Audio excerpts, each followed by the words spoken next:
Hey guys, my name is Mark. I wanted to make a quick video about gaslighting here because it seems to be very relevant in my life, and I'd assume it's relevant in other people's experiences, seeing as I'm encountering it quite a lot recently. And just for the unaware out there, I know this is a term that gets floated around a lot, so I believe the actual definition of gaslighting is the purposeful manipulation of truth, or the manipulation of a situation or thing to make somebody question their own sanity, or to make someone question their own reasoning ability. The end goal being to break that person's sense of reality, or to convince somebody that they're in the wrong, or are that aren't aware of what's actually happening when they are aware. It's basically lying. It's manipulation.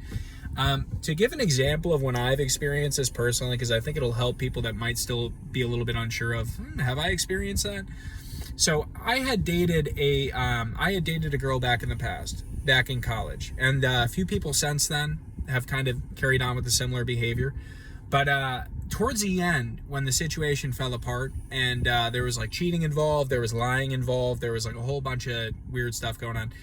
What somebody who's narcissistic, or somebody who allows these demonic energies to come into their being or to control them, will do is, when they get caught doing something they know is bad, when they get caught doing something in the act, essentially, they cannot and will not oftentimes admit fault. Admit, yeah, I was wrong. I'm sorry about that.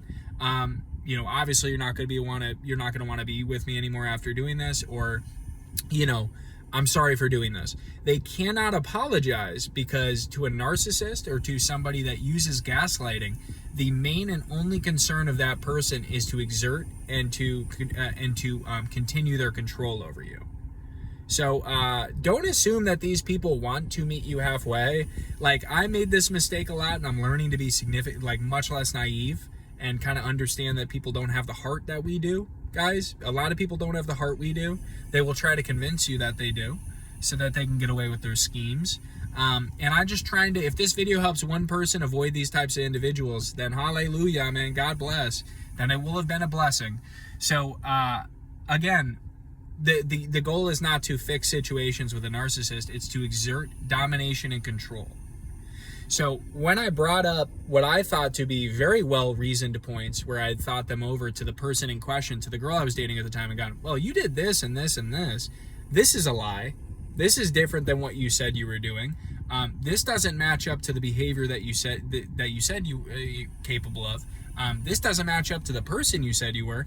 What's going on here? There's a lot of bits and pieces that aren't connecting here with who you say you are. And a lot of us, when we get into connections with these people, we're taking them on their word. And for me personally, I was in the darkest period of my life when I was dating this girl.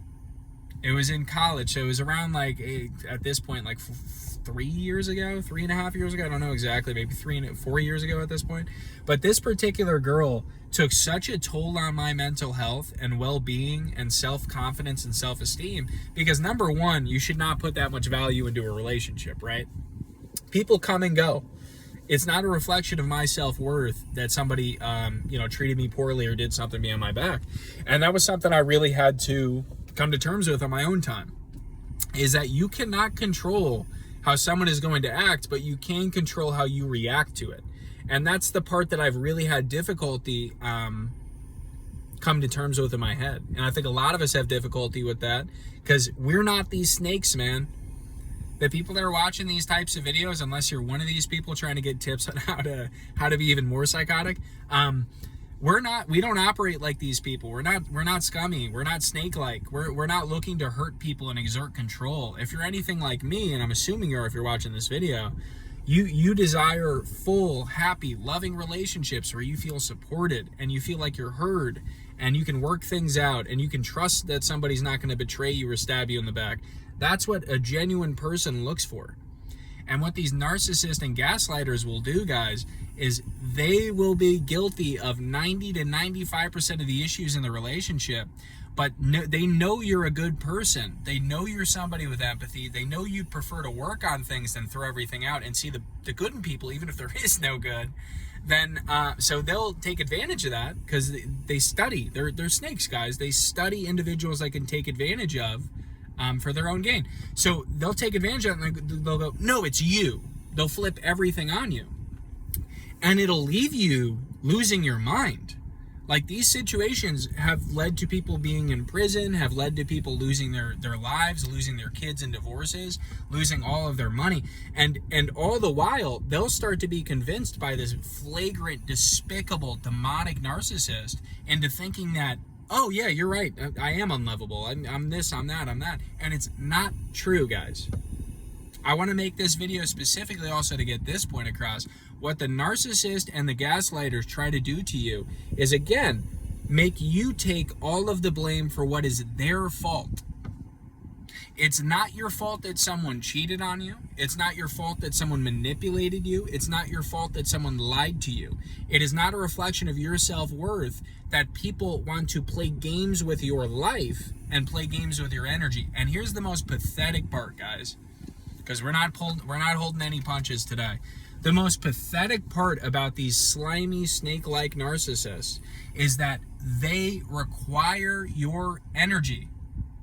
As an empath, as a chosen one, as a being of light that we are, that we help other people. When we interact with people, we help people get closer to their mission and their goals. And if we're not careful, being the helpful, nice, loving souls that we are, despite what people try to say about us, we can ultimately end up living our lives to please other people. People that are never going to be pleased. So a lesson that I've had to learn that I'm incorporating now, and it's very difficult because these people are still trying to kick the door down to get in my life personally. I can only imagine for everyone else out there. I'll pray for you because I know it's tough for me. Again, these people are incapable of creating their own energy. They're demonic in nature. They require control over a person. They do not want love. None of these individuals want love. They don't even love themselves. They require complete dominance and control over others because they feel no control or dominance in their own personal lives. And we can go in, back and forth, tit and tat for why that is. But I want to preface this by saying, do not feel bad for the narcissist. Do not make a sob story for them. Their life is what they choose it to be. Everyone's life is ultimately what they choose it to be, right? Everyone to some degree is a victim. Everyone to some degree is a bully. Everyone to some degree, we have aspects of all this inside of ourselves, and the idea is to acknowledge that and to heal from those aspects of ourselves that have been wounded. And again, this video is not meant to go, boo-hoo, I'm a victim. If you survive the narcissist and someone who's gaslighting you and trying to push a false reality onto you so that they don't have to humble themselves, understand you have something that these people want. And what always happens when the relationship breaks or the friendship breaks with a narcissist or a gaslighter, those people, ironically, try to get back into your life and your energy, never vice versa. We just leave. We actually leave. Because when you acknowledge somebody for what they are, which is essentially a demon walking in human form when you're capable of doing this type of stuff, you want nothing to do with those people because you acknowledge them for what they are, and their presence freaks you out because you know they require what you have. It's like, it's a demon. It ceases to be a human being at that point if it's somebody who's treated you so poorly, right? Treated us so poorly that it took months, maybe years to recover from the abuse, right? And the most mind-numbing part of this whole process that'll keep you in that cycle of trauma coming back to them is the convincing.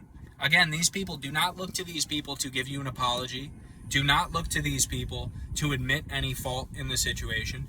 Certainly do not look to these people to try to make things better, to fix their abandoned ship. When the ship is going, when you're on the Titanic and that water is -10 degrees and everybody left and right is getting taken by those waves, right? Or is getting taken by the sub-zero temperatures, make sure that you get on a paddle. And by paddle, separate all connection, cut cords entirely to these narcs. Do not give them any supply, because whether it's positive or negative, it's still a supply to them. Any sort of communication, any sort of interaction is a benefit to them, because these people, guys, the one way you can feel good about this situation in the healing process is knowing that no matter what these people post on social media, no matter what they try to show as their exterior, they are dead inside. And that is why they need to hurt and damage other people and take their energy. It is because they are pathetic, frankly. Okay? So for the other heroes out there, and that's what I call the light workers and the empaths that are out here still taking blows, taking hits to the head, body shots. It's, you know, we're basically the boxers. We're the boxers of the UFC fighters that are taking, 350 significant blows to the body, chest, stomach, and chopping at the legs too. And we're still standing and we still win by decision. We don't get the knockout. But the goal is to not get a quick knockout. It's to outlast these monsters, guys. And trust me, the God above, Jesus Christ, he is watching out over all of it. He sees all of it happening, okay? God's aware of everything happening. He's letting it happen for a reason. And I know that sounds, it sounds like, when I heard that, some days when I'm having a tough time, I'll hear, yeah, God's watching, but he's not doing anything. It's like we have this urge to look at God as if he is supposed to function in the same way we would. And he's not. And that's something that I'm realizing that's helping me process this trauma, is that God is not supposed to be an attack dog for us. Okay? He operates on his own timing, but he loves us. Okay? He loves us. And it's like, it's heartbreaking some of the times I've had in my life where I felt such distance from God because I felt this person wronged me so bad. This person lied to me so bad. They tried to ruin my life, Lord. Why are you allowing them to still walk around, and succeed, or walk around and not that I want to strip things from these people, but walk around and be good while I'm struggling from what these people did to me. And the advice I'd give to you on that is there is a purpose behind it. This is strengthening us, guys. This type of trial, this type of tribulation, whether it's financial or whatever effect these people have had on you, as they've had on me, it is serving as a strengthening period. So do not let these weak cowards affect how you view yourself. They are not a reflection of reality. You need to love yourself. You need to separate from any sort of connection you have to these people. We do, because I'm still dealing with some of them. And just acknowledge that their opinion, their attacks is not the mass majority, and it wouldn't matter if it was. The only opinion you should worry about is the opinion and the love you have from the Lord Jesus Christ. Do not worry about anybody on this world and what their opinion is of you. It does not matter. Okay? So again, I'm making this video just as much for myself as other people, but I'm going through the heat of it right now with some of these people. So keep your head up. Understand that there will be better times after the struggle, but that the struggle is necessary. It's a necessary part of life to struggle and to have these ego battles and to have these monsters in your life. Everyone has bullies. Every story has an antagonist, right? So, I love you guys. I want to post more here. And when I say I love you guys, I genuinely do. Anybody that's watching this, I love. So, and I'm, all we can do is get better, guys. So, by getting better, I'm going to post more consistently, as I say at the end of every video, and not do. So I'll post more consistently, but until then, guys, love you. I hope you're doing all right. Please like and subscribe if you get the chance. It definitely helps more than it hurts. So have a good one.